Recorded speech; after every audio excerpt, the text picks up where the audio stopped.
Sampun ya? Ya, oke. Nggih. Kita mulai saja. Silakan.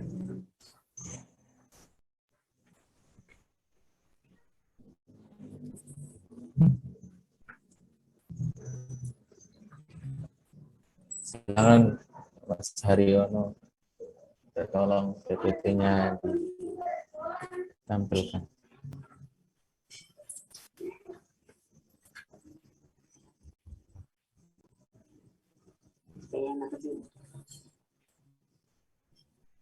Slide awal.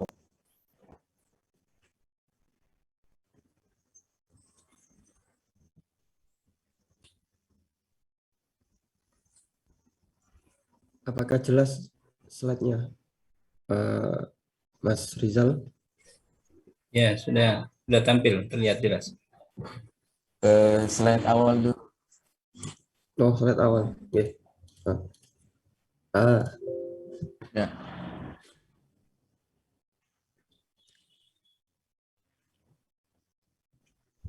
Oke. Bismillah. Assalamualaikum warahmatullahi wabarakatuh. Berkatuh. Sama-sama kita muliakan Ustaz Hafizullah, Hafizullah, Ustaz Dato' dan teman-teman sekalian, azani Allah wa iyyakum. Alhamdulillah, bersyukur Allah telah berikan kita kesempatan untuk sama-sama hadir pada pagi hari ini untuk berdiskusi. Kemudian selawat dan salam mudah-mudahan selalu dicurahkan kepada Syafi'una Sayyidina Muhammad SAW. Oke, pada pagi hari ini insya Allah kami dari kelompok 8 yang beranggotakan Ahmad Haryono, Muhammad Zaki Maulana, dan saya sendiri insya Allah akan mempresentasikan hukum dalam Islam bagian 2, yakni slide-nya yang pembahasannya terbagi menjadi 3 sub pembahasan. Yang pertama yakni hukum zina, yang kedua hukum pembunuhan, dan yang terakhir hukum meminum minuman keras. Untuk mempersingkat waktu, sebelum berpindah ke materi pertama, mari kita sama-sama buka diskusi kita dengan sama-sama melafazkan basmalah. Bismillahirrahmanirrahim. Oke, selanjutnya kepada untuk materi pertama Mas Zaki Maulana, waktu dan room Zoom kami persilahkan.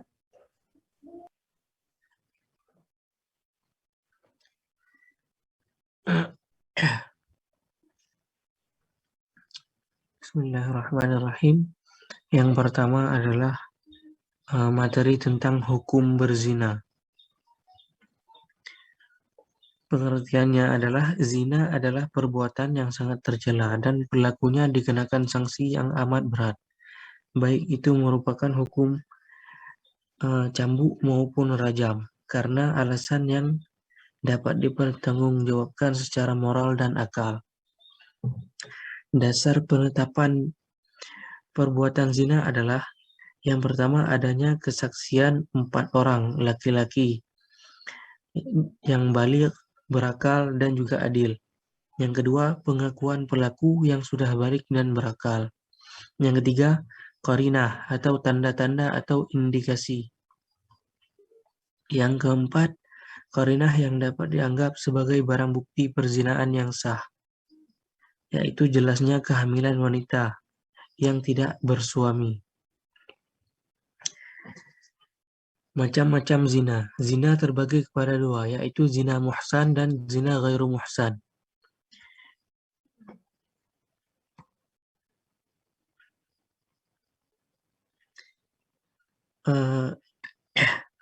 Zina muhsan adalah zina yang dilakukan oleh laki-laki atau perempuan yang sudah menikah. Sedangkan zina ghairu muhsan adalah zina yang dilakukan oleh laki-laki atau perempuan yang belum menikah, belum pernah menikah. Hukuman bagi pezina muhsan adalah hukuman rajam, yang berarti hukuman mati, yang sudah seharusnya dibebankan atas pelaku zina apabila perbuatan zina tersebut diketahui oleh 4 saksi. Itu adalah menurut Imam Syafi'i. Dan menurut Imam Syafi'i, untuk pelaku zina ghairu muhsan atau yang belum pernah menikah adalah patut diberikan hukuman dera atau hukuman cambuk karena si pelaku belum berpengalaman atau belum pernah menikah. Maka dengan hukuman cambuk itu diharapkan bisa memberikan kesadaran kepadanya sehingga ia tidak mau mengulangi perbuatannya tersebut yang tercela. Sekian moderator. Saya kembalikan kepada moderator.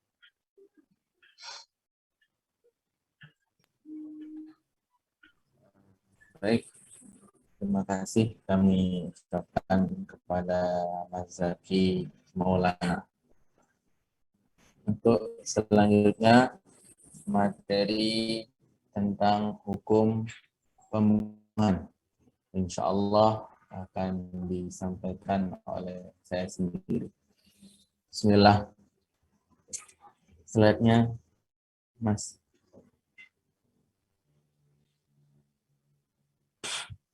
Slide-nya.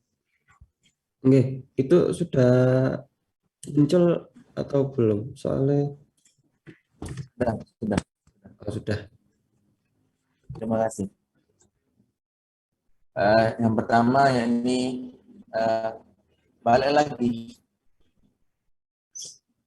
Yang pertama yakni definisi pembunuhan, pengertian pembunuhan. Sebelum kita ke definisi secara terminologi yang sudah seperti yang di PPT, pembunuhan secara etimologi berasal dari merupakan bentuk masdar, yaitu yang berasal dari fi'il qatala yaqtulu qatlan, yang berarti membunuh.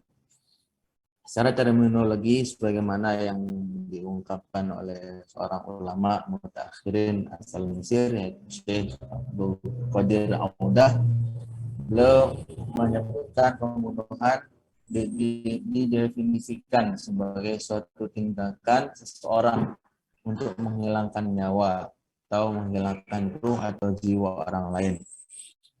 Ulama lain memberikan definisi pembunuhan, yakni tindakan seorang mukallaf yang secara sengaja dan terencana membunuh jiwa yang terlindungi darahnya dengan cara dan alat-alat yang biasanya dapat membunuh.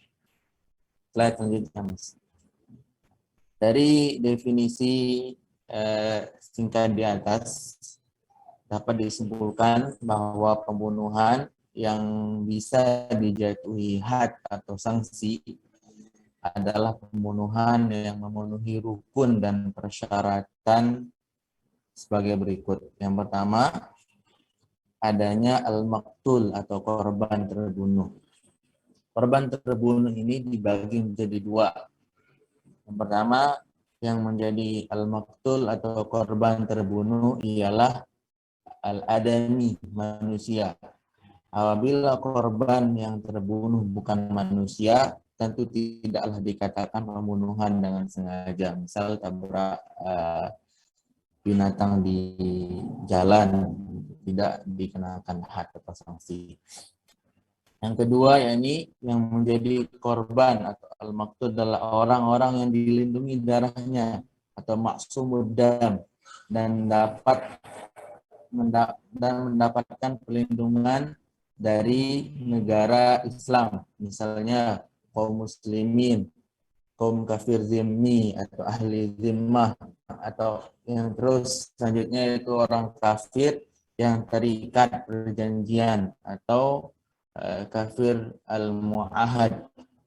dan orang kafir yang meminta perlindungan atau al-musta'min dengan apabila ia mengetahui bahwa orang yang ia inginkan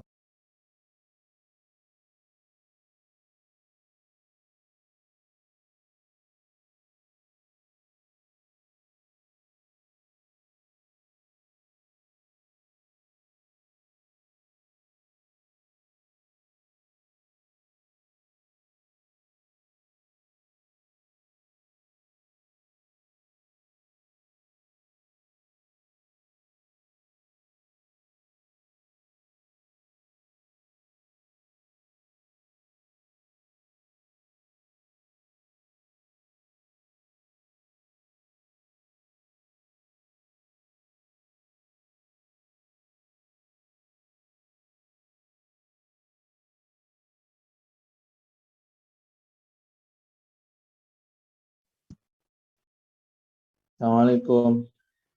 Mohon maaf, tadi keluar sendiri. Oke.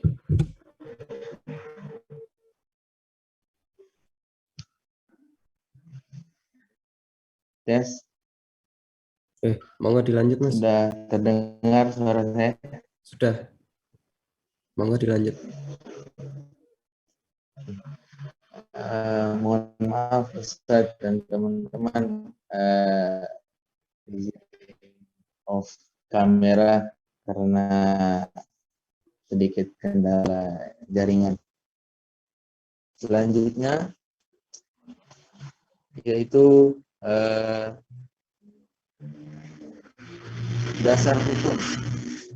dasar hukum keharaman membunuh banyak sekali kita temukan di dalam Al-Quran maupun Sunnah baginda Nabi SAW yang menyatakan keharaman membunuh tanpa suatu sebab yang dihalalkan syara'. Di antaranya adalah Quran surah Al-Isra ayat 33. Wa na'udzubillahi minasyaitonir rajim.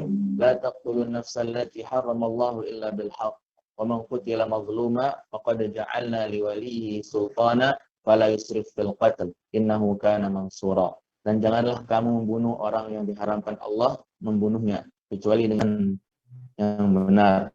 Dan barang siapa dibunuh secara zalim, maka sungguh kami telah memberi kekuasaan pada walinya, tetapi janganlah walinya itu melampaui batas dalam membunuh. Sungguhnya dia adalah orang yang mendapatkan pertolongan. Selanjutnya yaitu Quran surah An-Nisa ayat 93.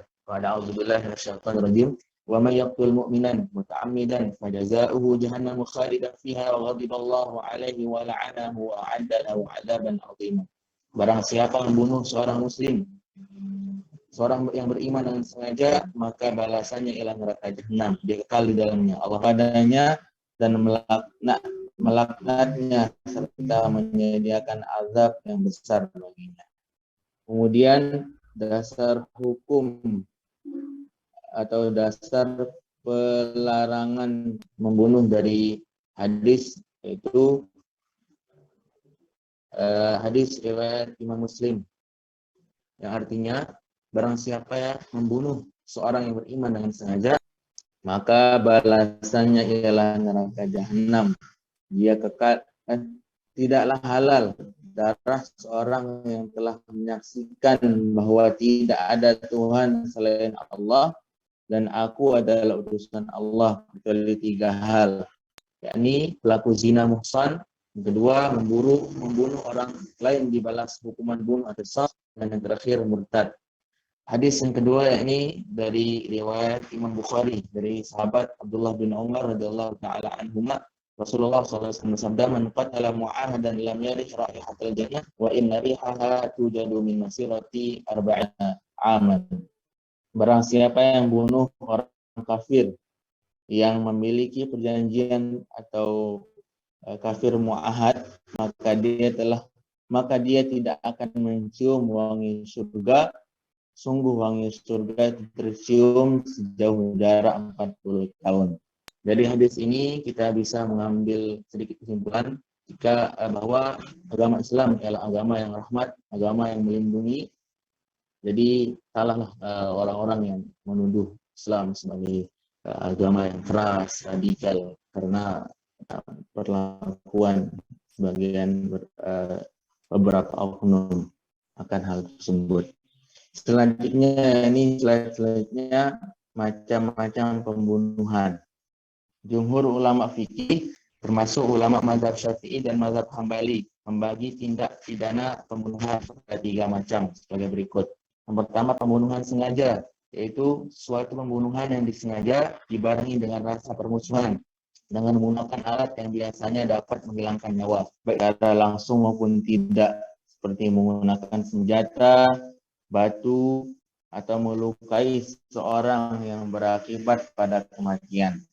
Selanjutnya yakni pembunuhan semi sengaja, yaitu suatu pembunuhan yang disengaja dibarengi dengan rasa permusuhan, tetapi dengan menggunakan alat yang biasanya tidak mematikan, seperti memukul atau melempar seorang dengan batu kecil atau tongkat atau dengan tongkat atau kayu kecil. Yang terakhir yaitu pembunuhan tersalah, yakni suatu pembunuhan yang terjadi bukan dengan sengaja, seperti seorang yang terjatuh dari tempat tidur kemudian menimpa orang yang di bawahnya sehingga yang ditimpa tersebut tewas, maka itu disebut pembunuhan tersalah.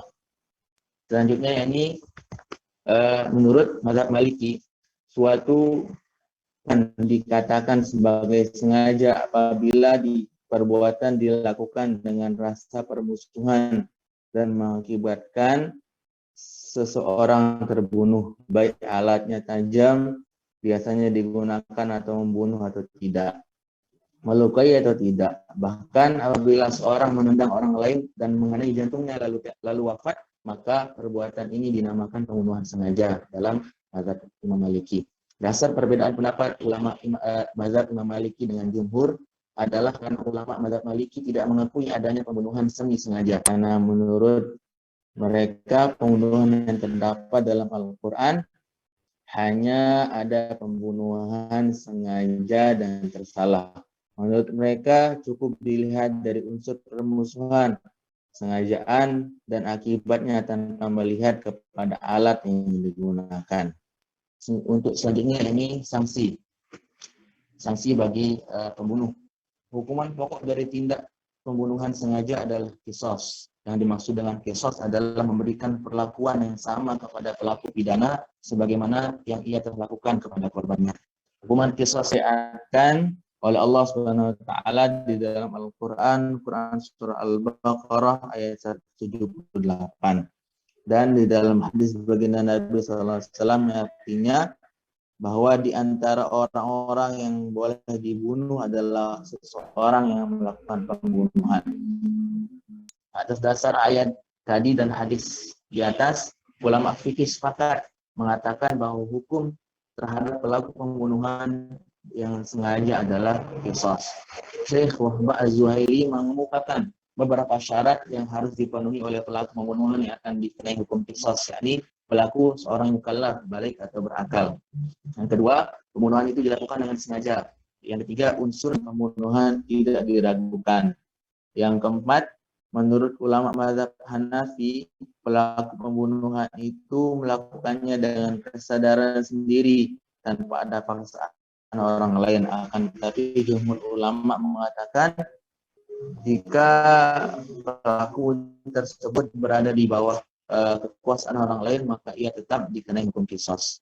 Ulama fikih berbeda pendapat dalam menetapkan cara pelaksanaan qisas. Menurut ulama mazhab Hanafi dan Hambali, qisas hanya bisa dilakukan dengan pedang dan senjata, baik pembunuhan itu dilakukan dengan pedang atau tidak. Alasan mereka adalah sabda baginda Nabi sallallahu alaihi wasallam riwayat Imam Ibnu Majah, qisas itu hanya dilakukan dengan pedang. Menurut mazhab Maliki dan Imam Asy-Syafi'i berpendapat dan alat yang digunakan pembunuh bagaimana firman Allah Subhanahu wa taala dalam Quran surah An-Nahl, "Wa in aqabtu fa'aqibu bimithli ma uqibtum bih." Jika kamu memberikan balasan, maka balaslah dengan balasan yang sama dengan siksaan yang ditimpakan kepadamu. Namun demikian, ulama fikih sepakat bahwa jika ada alat lain yang lebih cepat menghabisi nyawa, misalnya senjata api, pedang, dan lain-lain, maka boleh digunakan, sehingga penderitaan sakit yang dirasakan terpidana tidak terlalu lama. Hukum qisas untuk pembunuhan sengaja merupakan hukum pokok. Bila hukuman tersebut tidak bisa dilaksanakan, karena sebab-sebab yang syar'i seperti dimaafkan oleh wajiban, maka hukum penggantinya adalah hukuman diat. Mungkin hanya ini yang bisa saya sampaikan. Selanjutnya yakni materi tentang hukum meminum minuman yang memabukkan. Insya Allah akan disampaikan oleh saudara kita Mas Ahmad Harino. Kepadanya waktu dan Zoom kami persilahkan.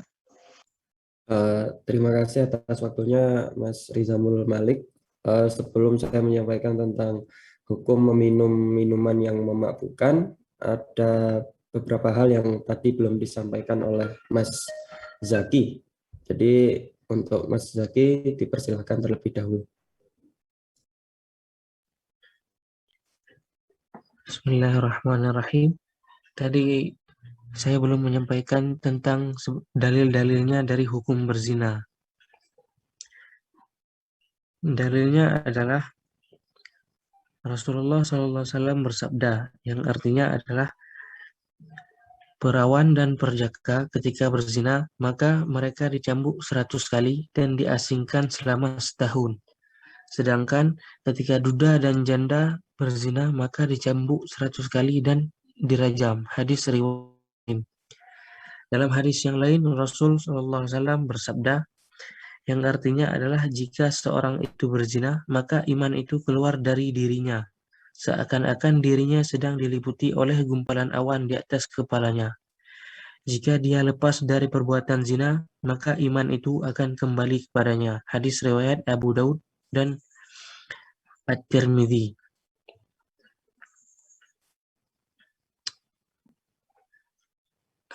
Sekian moderator, saya kembalikan kepada moderator. Terima kasih. Oke. Kembali kami ucapkan terima kasih kepada Mas Zaki. Selanjutnya kami persilahkan kepada Mas Haryono. Terima kasih atas waktunya moderator. Silakan Mas Haryono. Apakah suara saya jelas? Alhamdulillah sangat jelas. Baik, materi yang ketiga ialah hukum meminum minuman yang memabukkan. Minuman keras dalam istilah agama Islam disebut dengan homer. Homer terambil dari kata homero, artinya menutup. Maksudnya ialah menutup akal. Karena itu, makanan atau minuman yang bisa menjadikan akal itu tertutupi, itu secara bahasa disebut juga dengan homer. Dalilnya, faqala Rasulullah SAW, kullu syarobin askaro fahuwa haramun. Maka Rasulullah SAW menjawab, setiap minuman yang memabukkan hukumnya haram. Hadis Sahih Bukhari, hadis nomor 5158. Hadis ini hanya penggalannya, untuk fullnya bisa dicek di makalah. Kemudian adapun had bagi orang yang suka meminum atau mengkonsumsi minuman keras, maka akan mendapat had atau hukuman didera sebanyak 40 hingga 80. Dari Anas radhiyallahu an, sesungguhnya Nabi SAW pernah dihadapkan kepada beliau seorang laki-laki yang telah meminum khamr. Lalu orang tersebut dipukul dengan 2 pelepah kurma sebanyak 40 kali. Anas berkata, cara seperti itu dilakukan juga oleh Abu Bakar. Tetapi setelah Umar minta pendapat para sahabat yang lain, maka Abdurrahman bin Auf berkata, hukuman yang paling ringan ialah 80 kali. Lalu Umar pun menyuruh supaya didera 80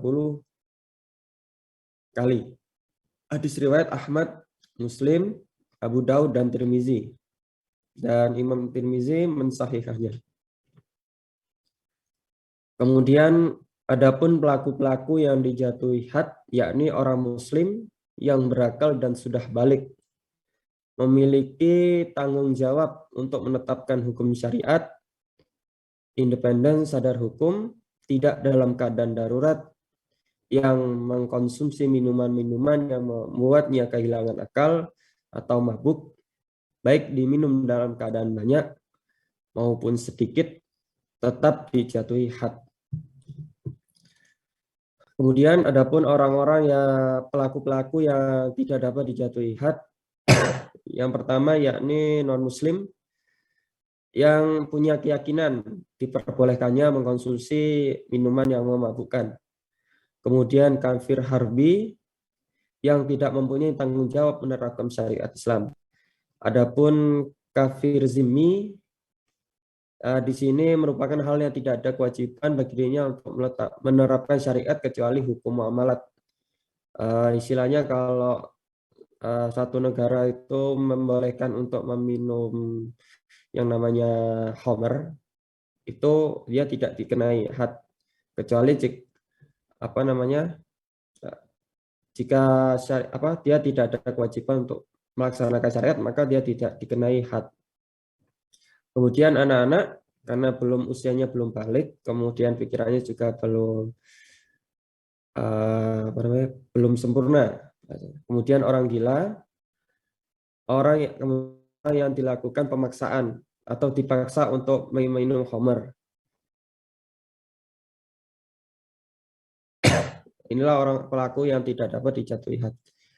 Kemudian ada juga yang tertolak dijatuhi had.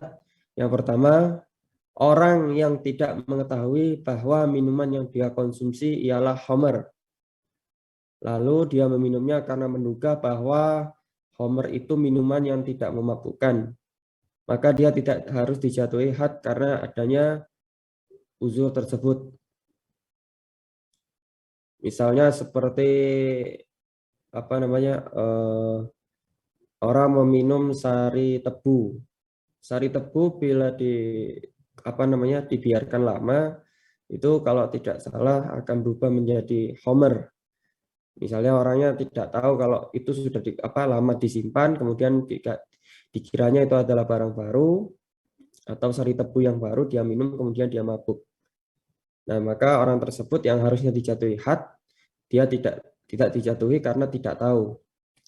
Kemudian apabila seorang pemabuk meminum homer, namun orang tersebut baru memeluk agama Islam dan dia belum mengetahui tentang keharaman homer, maka ia tidak dapat dijatuhi had.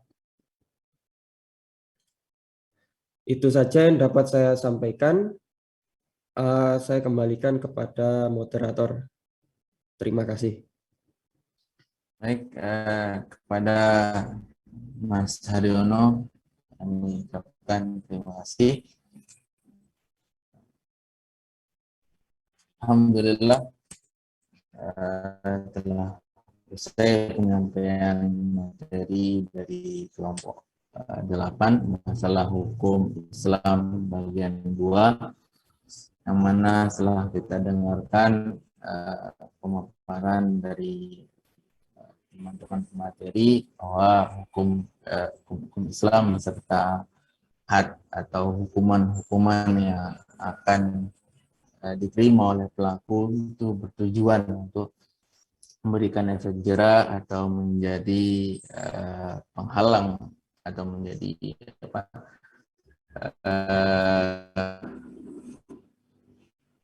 sebagai penakut untuk bagi kaum muslimin untuk tidak jatuh kepada dosa-dosa tersebut, guna untuk menjaga agama, akal, dan seperti yang telah disebutkan dalam maqasid asy-syariah.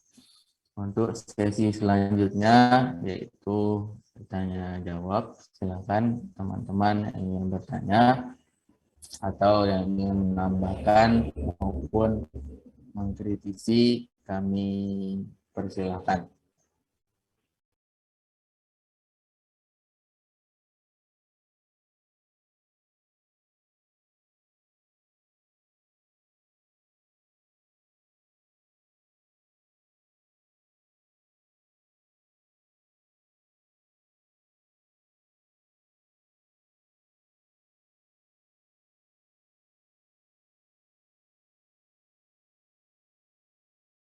Silakan teman-teman yang ingin menambahkan. Sangat sangat kami harapkan tambahannya.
Monggo, silakan bertanya.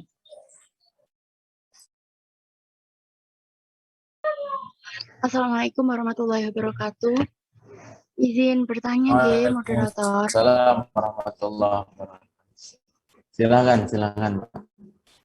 Karena ini mata kuliah hadis akam, saya ingin mendengarkan cerita pada zaman Rasulullah yang mungkin ada mengenai tentang zina dalam materi ini.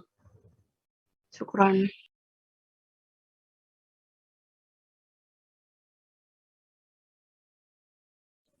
Saya ulangi pertanyaannya, kisah atau sejarah tentang pelaksanaan hukuman zina dan hukumannya pada zaman baginda Nabi SAW. Seperti itu ya?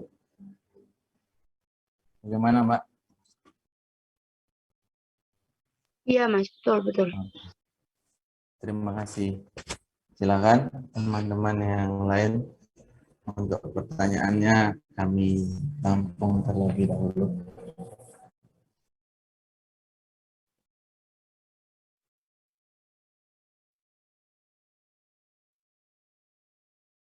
Bertanya ke materi moderator.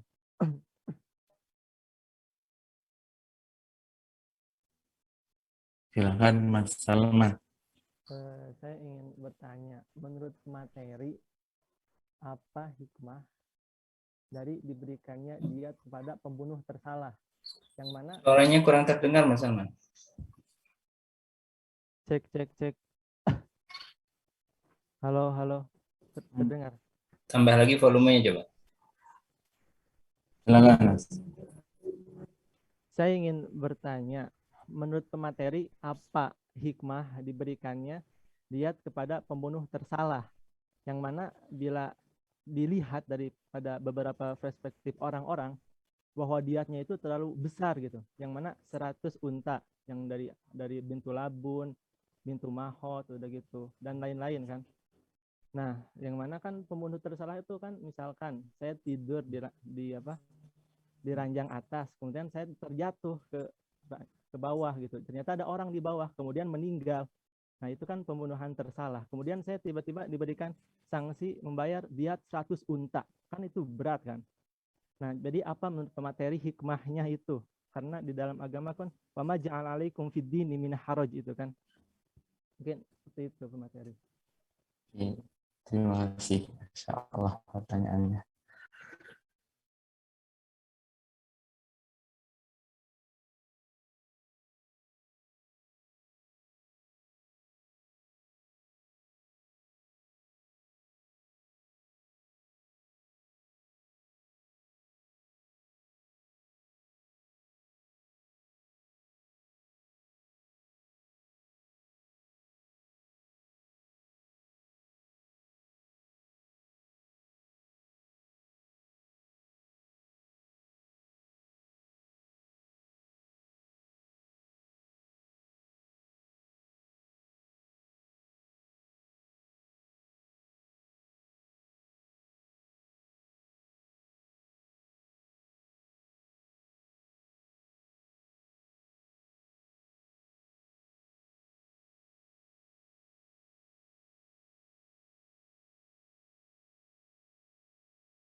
Assalamualaikum warahmatullahi wabarakatuh. Saya ingin menjawab pertanyaan dari Mas Salman, yaitu apa hikmah dari pemberian hukuman bagi pembunuhan tersalah? Pembunuhan tersalah ini termasuk dalam diat mukhafafah atau diat ringan, dan denda sifatnya denda yang bersifat ringan, yaitu membayar denda berupa 100 ekor unta terdiri dari 20 ekor hiqqah, 2 ekor jad'ah, 2 ekor binta labun, ibnu labun, dan 2 ekor binta mukhad. Diat ini diwajibkan atas pembunuhan tersalah, dibayar oleh keluarga pembunuh dan diangsur selama 3 tahun. Tiap tahun sepertiganya. Dan pembunuhan tersalah ini termasuk dalam diat mukhafafah atau dinamakan dengan qatlul khata'. Hikmah hukuman diat adalah yaitu yang pertama adalah sifat pemaaf kepada orang lain karena sesuatu hal yang telah terjadi. Manusia akan berhati-hati dalam bertindak, bahkan takut untuk melakukan kejahatan. Yang ketiga, menjunjung tinggi terhadap perlindungan jiwa raga. Kemudian, sebagai upaya pencegahan perilaku kriminalitas di masyarakat, membuat efek jera bagi pelaku kejahatan, dan mengurangi rasa permusuhan dan dendam, serta mempererat persaudaraan, mewujudkan tatanan masyarakat yang harmonis dan menjamin terciptanya stabilitas antara sosial. Sekian dari saya, semoga terjawab. Terima kasih.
Bagaimana Mas Salman atas jawaban dari Mas Zaki tadi? Insyaallah cukup.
Boleh bertanya lagi, moderator. Silakan. Saya ingin bertanya mengenai bagaimana pandangan pemateri mengenai Bisa suaranya dibesarin sedikit lagi. sudah besar. Kurang jelas. Mungkin headsetnya dibuka aja, Mas. Enggak enak. Cek. Nah, Apakah terdengar? jelas. Oh ya, terima kasih. Tanya dulu. Saya ingin bertanya bagaimana pendapat pemateri mengenai Permendikbud Ristek nomor 30 2021 yang sekarang lagi viral itu. Apakah ini sangat baik untuk memberikan efek jerak terhadap kekerasan seksual, terutama di lingkungan universitas, yang mana terkadang bisa mengakibatkan ke perilaku zina gitu, bisa sampai ke zina. Oke, terima kasih, Insya Allah. Izin menjawab, Mas. Bagaimana sudah kita ketahui bersama Permendikbud yang baru kemarin itu, yang nomor 30, yang pasal 5 kalau tidak salah, yang bunyinya kurang lebih tidak boleh menyebarkan foto kelamin tanpa seizin korban. Jadi mafhum mukhalafahnya, jika diizinkan maka boleh-boleh saja. Jadi boleh memegang atau meraba-raba, saling raba jika diizinkan, jika korbannya mengizinkan. Jadi kalau kita logikakan, jika nanti Permendikbud ini disahkan, bisa jadi nanti ketika di kampus ada dua orang yang mojok-mojok, tempat sepi, terus saling saling raba-raba, ada dosennya lewat, kenapa kalian? Dah, ini urusan kami sudah diatur undang-undang, kami sama-sama saling suka, bukan urusan kami. Kan susah begitu. Jadi untuk Permendikbud ini sebagaimana yang sudah ditolak oleh beberapa ormas, MUI, Muhammadiyah, dan tokoh ormas-ormas Islam besar lainnya, bahkan NU kemarin Syed Akil Siraj, ketua PBNU, sudah menolak Permendikbud ini harus direvisi, dicabut atau direvisi gitu. Saya sebagai orang awam ya melihat ulama-ulama kita dari berbagai organisasi menolak, ya ikut menolak dan menyuarakan penolakan itu semampu saya begitu, baik lewat media sosial maupun mendakwahkannya ke keluarga-keluarga. Mungkin seperti itu, Mas. Karena bahaya kan, seks di konsen lah istilahnya. Kalau suka sama suka, ya sah-sah saja begitu. Tapi yang dilarang kan dalam undang-undang itu, jika salah satu pihak tidak suka, begitu, itu baru diproses. Bagaimana dengan kalau suka sama suka? Kita lihat di Barat itu kemarin, bisa dicek nanti teman-teman di mikroblognya Connect di Instagram, dulu sudah tulis hasil riset dari beberapa jurnal. Hukum peraturan-peraturan seperti ini sudah diterapkan di Barat. Itu mengakibatkan banyaknya anak yang lahir tanpa bapak, banyaknya anak bayi yang dibuang di Lombok, di daerah saya itu baru-baru kemarin banyak begitu bayi yang dibuang di pinggir jalan, yang digantung di dahan kayu, yang ketika ditemukan sudah meninggal. Itu karena apa? Tidak lain dan tidak bukan, itu sebabnya adalah sebab zina, sebab hubungan yang terlarang begitu. Jika karena zina itu kan azina dainun faqada'u ahlu. Zina itu adalah utang. Yang akan membayar utang itu bukan pelakunya saja, tapi dia, keluarganya, anak-anaknya akan membayar hutang zinanya dia begitu. Jika dia mempunyai anak perempuan, dia nggak bisa diwali. Nanti anak perempuannya akan malu begitu di hadapan banyak orang begitu, karena bapaknya dulu melakukan hal yang tidak senonoh.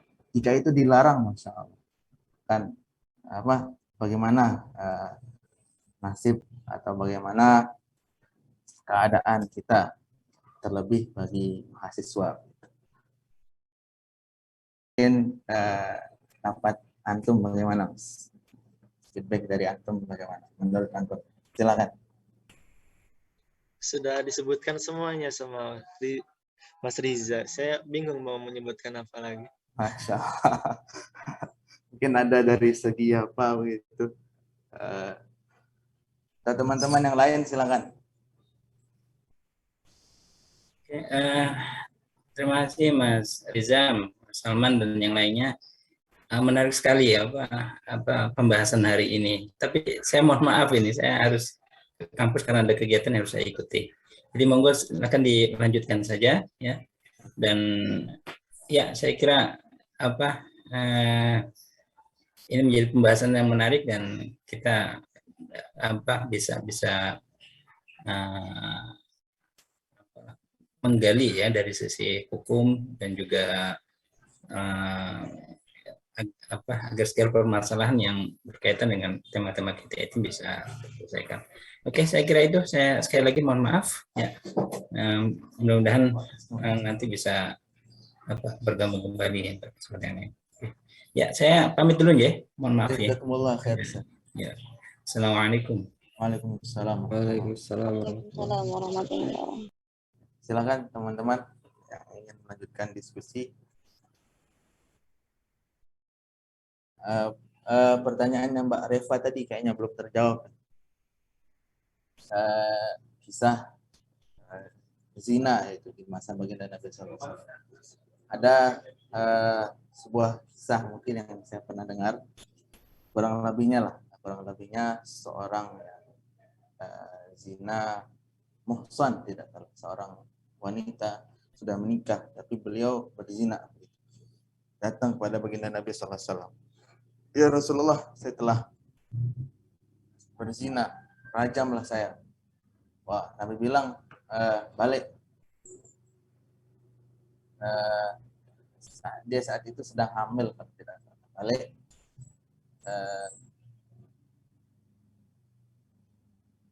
Dan zinanya dia itu saat itu, kalau tidak salah, dia tidak ada saksi, tidak ada saksi yang melihat dia, yang menjadi syarat azani atau pelaku zinanya itu diberi hukuman had. Tentu syaratnya yang terakhir yaitu pengakuan diri. Balik, tunggu anakmu lahir. Setelah berapa lama dia balik lagi. Ya Rasulullah, anak saya sudah lahir, silakan rajam saya, sucikanlah saya ya Rasulullah. Balik lagi, Rasulullah suruh balik. Tunggu anakmu sudah besar. Setelah anaknya sudah besar, maka Rasulullah pun merajamnya. Mungkin begitulah kurang lebih. Jadi sedikit hikmah yang kita bisa ambil bahwa dosa zina, jika seorang sudah terlanjur terjerumus, wal'iyadzubillah, mudah-mudahan Allah lindungi kita, Assalamualaikum wa iyyakum, dari perbuatan tersebut. Jika sudah terlanjur, maka jika dia tidak ketahuan atau jika ia tidak dilaporkan ke hakim, maka cukuplah dengan taubat. Taubat sesali, tutup semuanya, jangan sampai disebarkan ke orang lain. Anakul ummati mu'afan illal mujahirin. Setiap umatku, kata baginda Nabi sallallahu alaihi wasallam, itu dimaafkan, diampuni oleh Allah, kecuali orang-orang yang mengumbar dosanya. Jika zina atau perbuatan zina tidak ketahuan, tidak ada 4 saksi, tidak ada persyaratan yang akan dijatuhi had, maka tutuplah ia, taubat, selesai. Sulah perkaranya kita hanya kita dengan Allah Subhanahu wa taala. Tapi jika sudah ada 4 saksi dan persyaratan-persyaratan yang lain, maka taubatnya dari hukum Islam adalah kalau dia ghairu muhsan, muhsan itu dirajam, ghairu muhsan itu dicambuk. Mungkin seperti itu. Wallahu taala a'lam. Bagaimana, Mbak? Ya Mas, makasih. Oke. Atau ada feedback tambahan, silakan dari teman-teman, atau diskusi kita akhiri saja.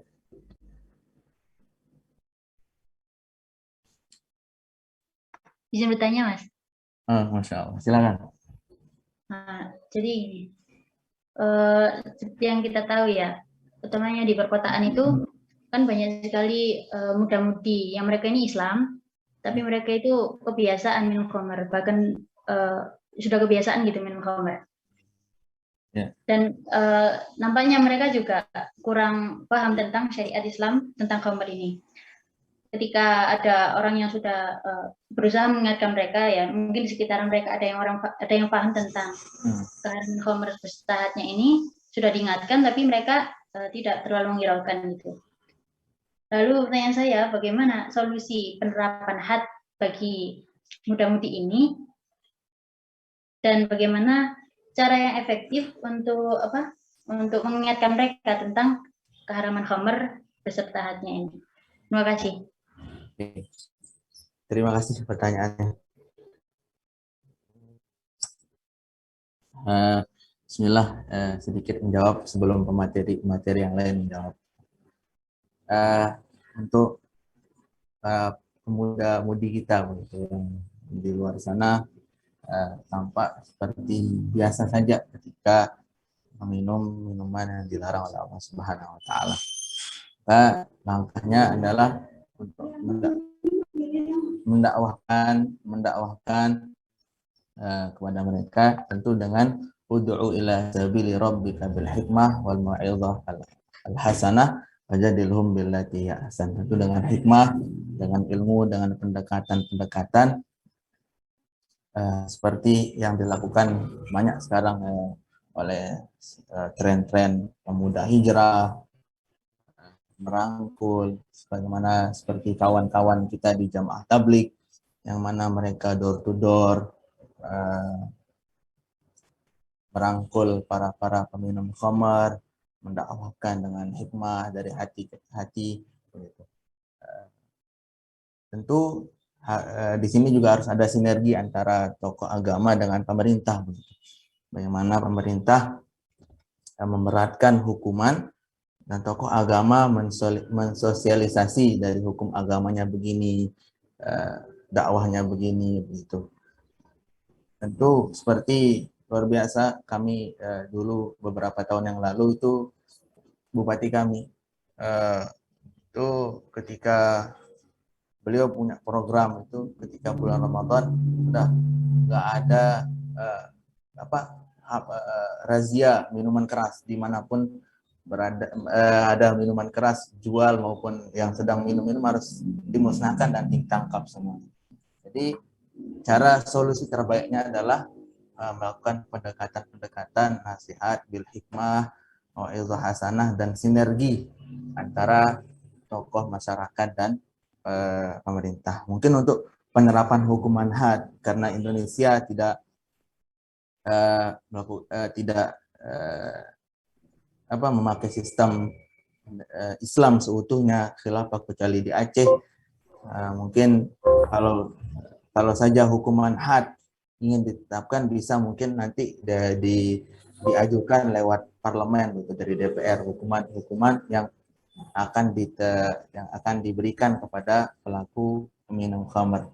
Mungkin itu saja, silakan materi yang lain ingin menambahkan atau dari teman-teman yang lain. Izin menambahkan, silakan. Baik, untuk pemuda-pemuda yang suka minum khamr, ya memang kalau sudah terbiasa namanya juga mengkonsumsi barang yang mengandung dosa, itu memang sulit untuk bisa dihilangkan. Berkebalikan dengan perbuatan baik yang mudah sekali dihilangkan hanya dalam beberapa waktu. Kalau untuk perbuatan-perbuatan yang seperti minum miras ini atau khamr itu memang sulit.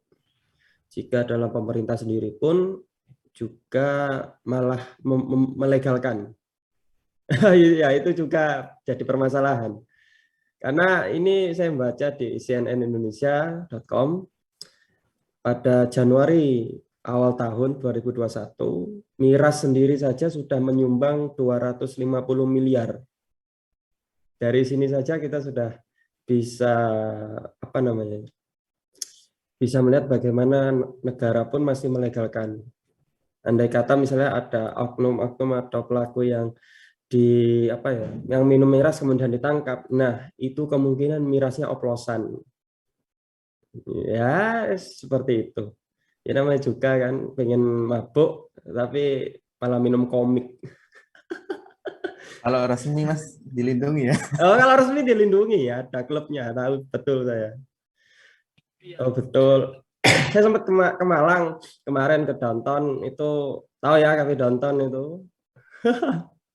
Ada miras harganya 500.000, terus ya agak jelas kita nggak beli, tapi ada orang yang beli, jadi satu baskom itu ada es batu, atasnya miras gitu. Wah, enak sekali gitu kata saya. Wah, legal lagi. Oh, ya tapi memang untuk bisa menghilangkan atau setidaknya mengurangi itu pertama memang sebagai orang yang sadar itu mau untuk terjun.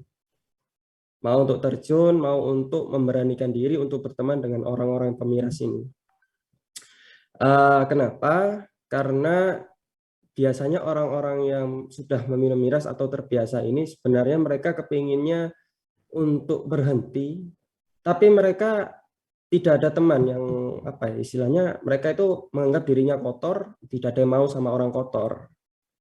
Nah gitu loh. Jadi kita yang paham betul dengan miras, kita mau tidak mau harus terjun ke lapangan, istilahnya kita berteman dengan beliau-beliaunya, tapi jangan minum. Bahasanya seperti itu. Kita bilang, saya tidak minum, kamu silakan minum. Itu memang itu awalnya. Nanti lama-kelamaan kita kasih tahu, kita kurangi dulu. Misalnya mungkin dia minum tuak anggur merah 5 botol, kurangi 4, terus 3, terus 2, 1 hingga tidak ada. Ya, memang gitu prosesnya, memang sulit prosesnya, tapi yang jadi patokan utama adalah kitanya harus mau sabar. Sama halnya kayak pelarangan minum homer pada masa Nabi, pada masa Rasulullah kan Allah tidak menurunkan dalil untuk mengharamkan homer langsung plek. Jadi kan pelan-pelan. Nah, sekarang dalilnya ada, tapi peminumnya ada, barangnya legal.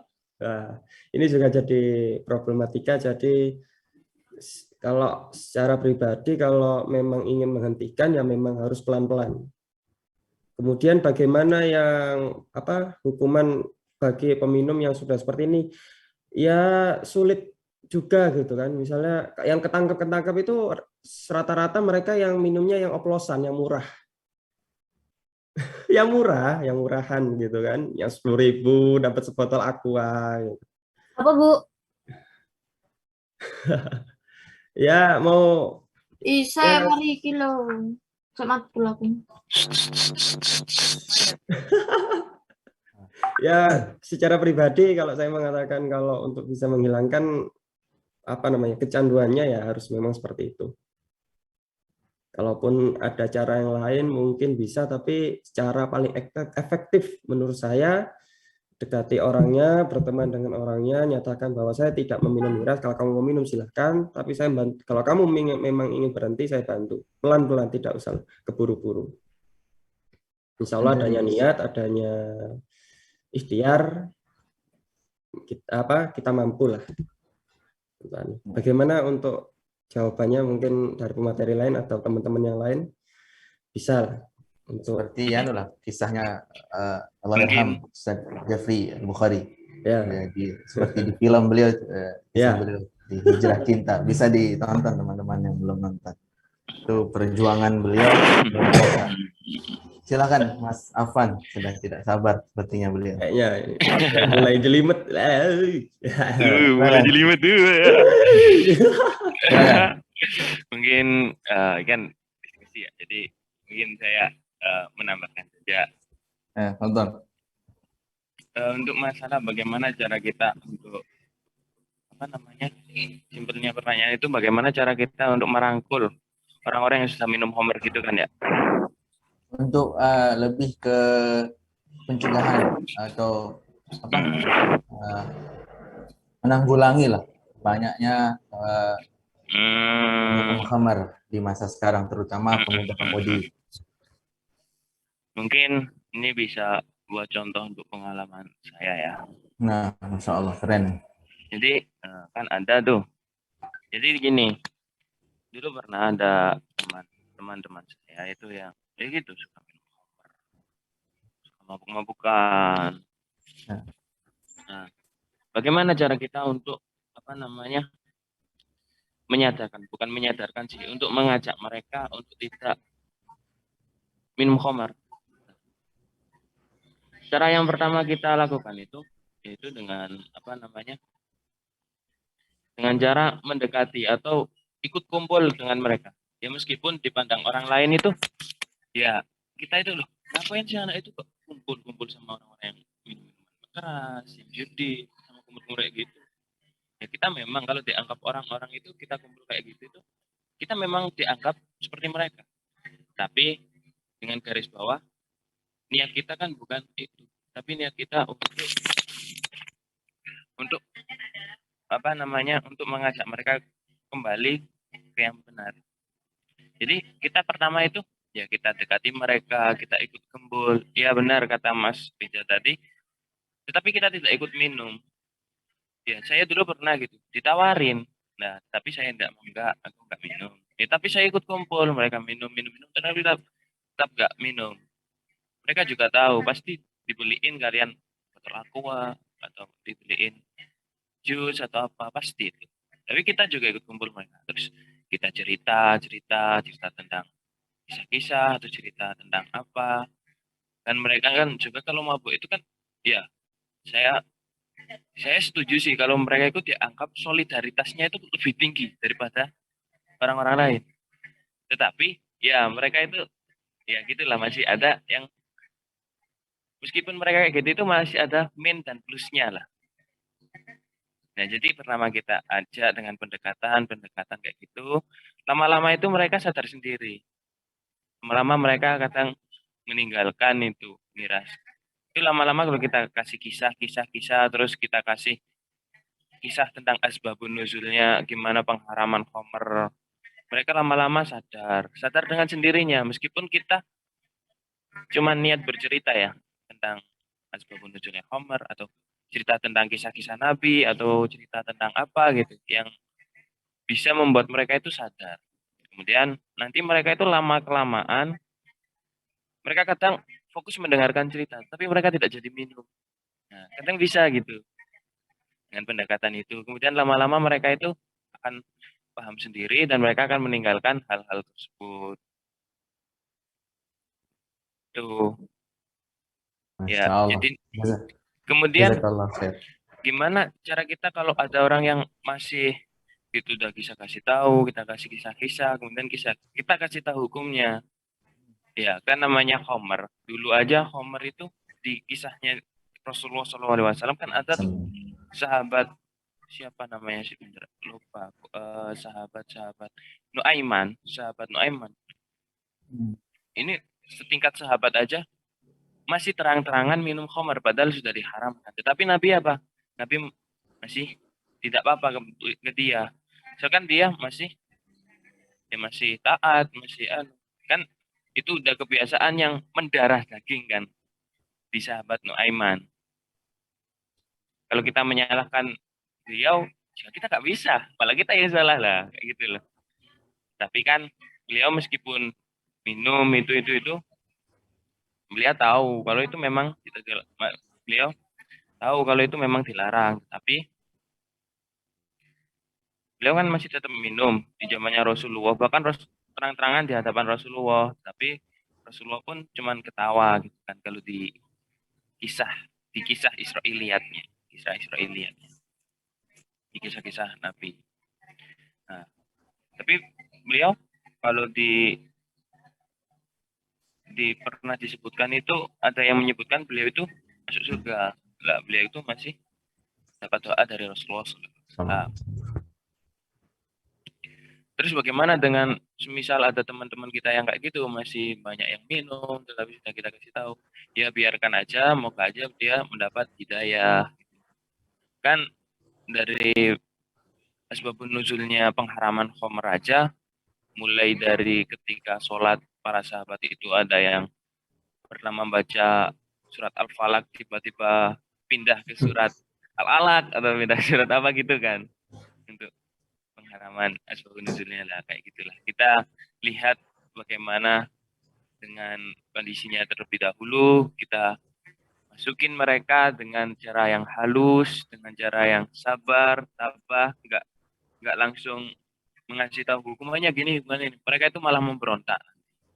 Tapi kita harus dengan cara yang pelan. Ya meskipun kita nanti akan berbulan-bulan untuk mengajak mereka ke yang benar, tapi kita harus sabar agar mereka benar-benar paham. Itu saja mungkin tambahan dari saya. Jazakumullah khair, Masya Allah, luar biasa. Tentu jika kita ingin berdakwah dengan bergabung harus kuatkan dasar dulu, karena kaidah aghlabiahnya kan as-sahibu sahib. Teman itu akan menarik kita. Jaga teman baik akan narik kebaikan, itu sebaliknya. Jika kita ingin berdakwah dengan cara berbaur, kita harus langkah baiknya dulu kita harus kuatkan dasar keimanan spiritual kita agar tidak termakan godaan-godaan sehingga kita bisa jadi waliyazubillah nanti kita yang terjerumus ke dalamnya. Untuk kisah Nuaiman tadi mungkin yang saya pernah dengarkan dari Habib Ali Al-Kaf, tidak salah itu tetap ketika belum minum khamar ketahuan dia had, minum khamar lagi ketahuan dia had. Tapi beliau maksud sahabat yang mulia yang selalu membuat Nabi tersenyum dan tertawa.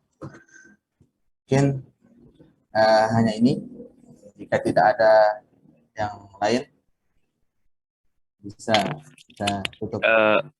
Mungkin gini ya, barusan aku terlintas sebuah pertanyaan. Ya. Bagaimana dengan orang yang ketika meminum air putih dia itu mabuk, dan ketika dia meminum semisal